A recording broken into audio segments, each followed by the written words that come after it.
갑과 을이 뭐죠? 주인과 노예입니다.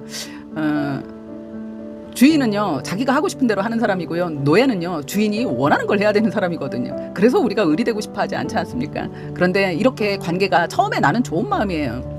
잘 지내고 싶어서 그래서 했던 게 결국 내가 이렇게 끌려다니게 될 수 있다는 거죠. 그래서 이상하게 사람들 때문에 힘들어하고 옆에 나쁜 사람들이 잘 꼬이는 사람들, 도대체 왜 그럴까? 이제 나쁜 사람은 없습니다. 나쁜 사람은 없는데 조화롭지 못한 거죠. 나와 조화를 못 이루는 사람, 내게 좋은 사람이 아닌 경우, 지금 나와 관계가 안 좋기 때문에 그 사람은 내게는 나쁜 사람인 게 맞아요. 왜냐? 나하고 맞지 않아서 나를 힘들게 하고 내게 상처를 주기 때문입니다.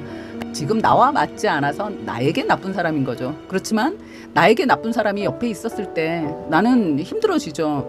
힘들고 늘 상처받지 않습니까? 그리고 중요한 건요, 나와 맞지 않는 사람이 내 옆에 많이 있다는 건요, 삶이 항상 꼬이고 되는 일도 없게 됩니다. 왜냐면 성향이 완전히 다른 얘기거든요. 그랬을 때요, 내가 뭔가 하려고 했을 때 그 옆에서 이 사람들에게 좋은 소리를 듣게 될 확률이 거의 없지 않습니까? 성향 자체가 틀리다는 것. 그렇다 보면 당연히 내가 뭔가 하려고 할 때마다 옆에서 이왕이면 좋은 피드백을 줘야 되는데 부정적인 말로 네가 그걸 해서 되겠니? 너는 그거 안 돼. 이런 말 한마디라도 더 듣게 되었을 때 사람이 기운 빠지거든요. 우리가 기운 빠진다고 하는데 기운이 없으면 뭔가를 열심히 하고 싶은 마음이 일어날 수가 없거든요. 그랬을 때 당연히 뭐 하는 일도 꼬이고 제대로 되는 일이 있겠습니까? 힘내서 열심히 해도 될똥말똥인데, 그래서 우리가 좋은 사람들, 나와 잘 맞는 사람들과 함께 살고 싶어 하는 거거든요. 누가 나쁜 사람하고 어울려라고 생각하시지만요, 우리는 극단적인 예일지는 모르지만요, 작년이었나요? 조두순이 출소를 했죠. 조두순 같은 경우는 전 국민이 분노하지 않았습니까? 그런데요, 그 조두순을 10년이 넘도록 옥바라지하고 기다려준 부인이 있습니다. 그리고 출소한 이후에 지금 같이 살고 있고요. 모두가 이렇게 비난하는 사람조차도 그 사람에게는 소중하고 귀한 사람, 잘 맞는 사람이라는 거거든요. 그렇다고 그 부인까지 우리가 같이 욕할 수는 없지 않습니까? 내 인생길에 내 옆에서 나와 맞지 않았을 때 나쁜 사람인 거니까. 나쁜 사람들이 잘 꼬이는 사람들, 그 첫 번째 특징은요, 거절을 잘 못하는 성격이라고 합니다.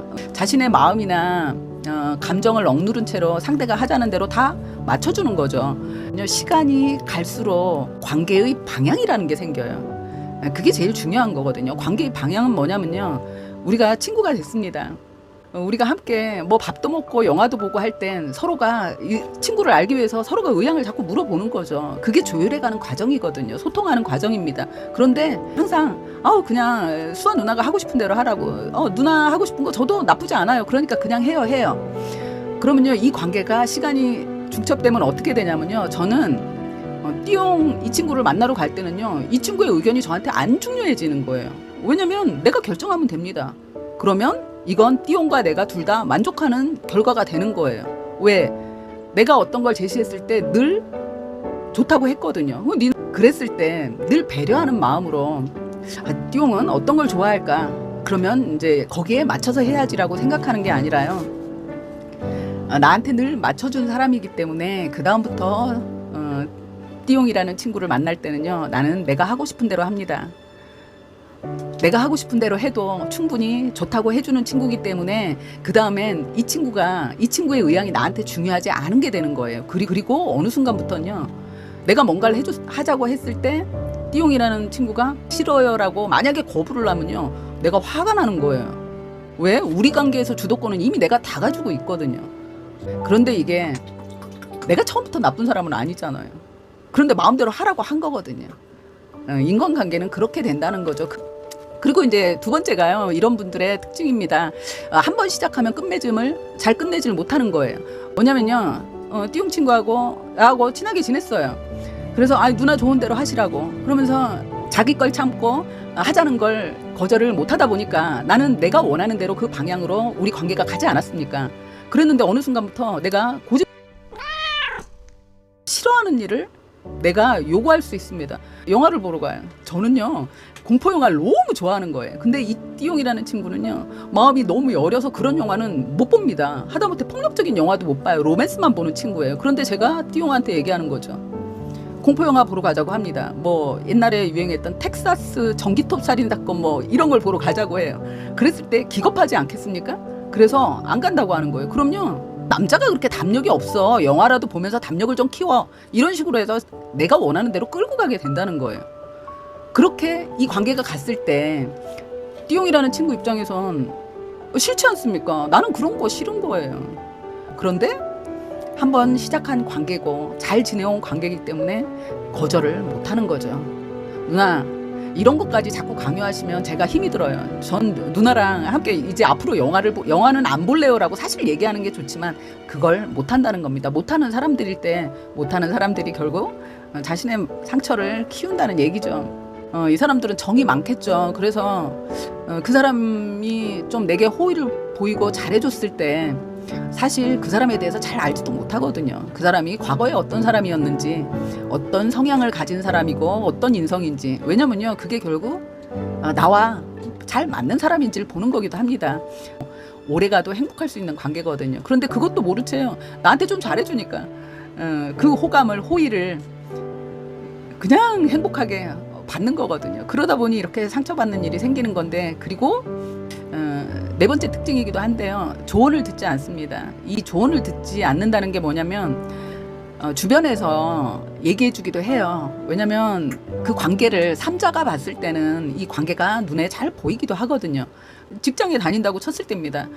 직장에 가서 직장 안에서 있는데 이렇게 그 상대를 조금 자기 마음대로 휘둘리려고 하는 사람이에요. 그런 성향이 좀 있는 사람이에요. 그런데 그 사람이 영희에게 엄청 잘합니다. 그러니까 영희가 너무 고마우니까 자기도 같이 어울리면서 잘해요. 그랬을 때 주변의 동료들이 아직 저 사람 몰라서 그런데 조금 조심하시라고, 어느 정도 거리를 두세요라고 얘기해주면요, 나한테 잘해주니까 저것들이 질투하나 보네, 이렇게 생각하기도 하거든요. 왜냐면 나는 이미 이 사람한테 마음이 가있기 때문에. 시간이 지나면서 서로를 안 뒤에 같으면 그 시간의 마법이라는 게 분명히 있거든요. 그런데 그게 없이 초반에 너무 잘해주니까 나한테 잘해주는 그것 하나만 보고 이렇게 옆에 조언도 듣지 않고, 그리고 이제 다섯 번째가 호감을 가지면 의심을 안 하는 거예요. 사람들이 줄 때는 잘 받아놓고 처음부터 주는 걸 받지 말아야지, 이렇게 말하는 사람들도 있긴 있습니다.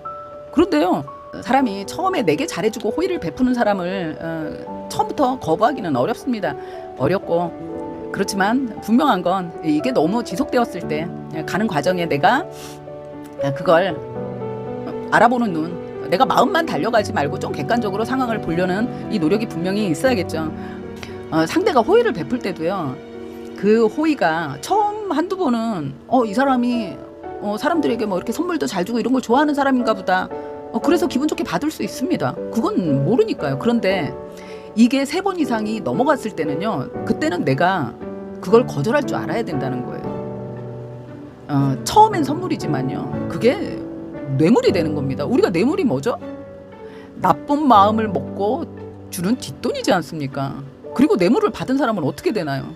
그 뒷돈 받은 부끄러운 일을 들킬까봐 절절매면서 시키는 일을 불법인지 알면서 하지 않습니까? 우리가 그래서 뇌물을 나쁘다고 하잖아요. 그런데 일상적인 우리의 인간관계에서도 그런 일이 있다는 거죠. 이런 게 상대가 나한테 어떤 선물을 하거나 잘했을 때요, 그게 3회입니다.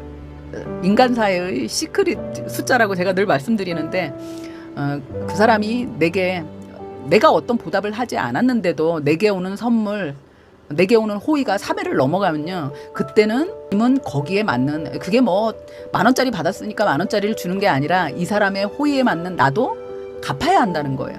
마음의 빚을 내가 갚아버려야 내가 다니지 않을 수 있는 거거든요. 그리고 세상에 공짜는 결국 없다는 얘기도 되죠. 그래서 그 시소를 타듯이 때로는 내가 주기도 하고 받기도 하고 이 관계가 되어야지, 일방적으로 내가 만약에 받으면 줄 때도 일방적으로 주게 되고, 그 좀 기가 센 사람이 나중에 받으려고 했을 때는 이게 복리 이자가 붙어서 나는 실제로는 한 3-4개 받아놓고 내 영혼까지 탈탈 털리는 일도 있을 수 있기 때문에, 내가 한 번씩 이 관계를 점검해보는 거, 중간 점검을 하는 거죠. 그래서 이거 내가 조금 이 사람에게 많이 받고 있구나 싶을 땐 이걸 갚으려는, 이걸 주고받는 걸 잘했을 때 이 사람의 그 악마성도 드러날 수가 없죠.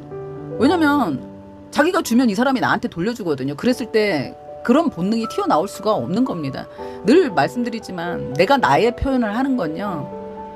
내가 좋자고 하는 게 첫 번째 목적이긴 해요. 그건 내가 행복하기 위해서 하는 거지만요. 그 내가 행복하기 위해서 하는 건 상대를 또 좋은 사람을 만들기도 합니다. 내가 나를 알려줘야 상대도 내가 싫어하는 것, 좋아하는 걸 알아서 우리가 서로 그렇게 맞춰가는 거지 않습니까? 그런데 내가 싫어하면서도 참아요. 참아놓고 나중엔 내가 싫어하는 것만 하게 한 사람이라고 이 사람을 비난하면 이건 나도 나쁜 사람이 되는 거거든요. 그래서 거절하지 못하는 거에 대한 이건 착해서 거절을 못하는 게 아니라 모질라서 거절을 못한다. 구독과 좋아요는 무료입니다. 그리고 저에게는 큰 힘이 됩니다. 감사합니다.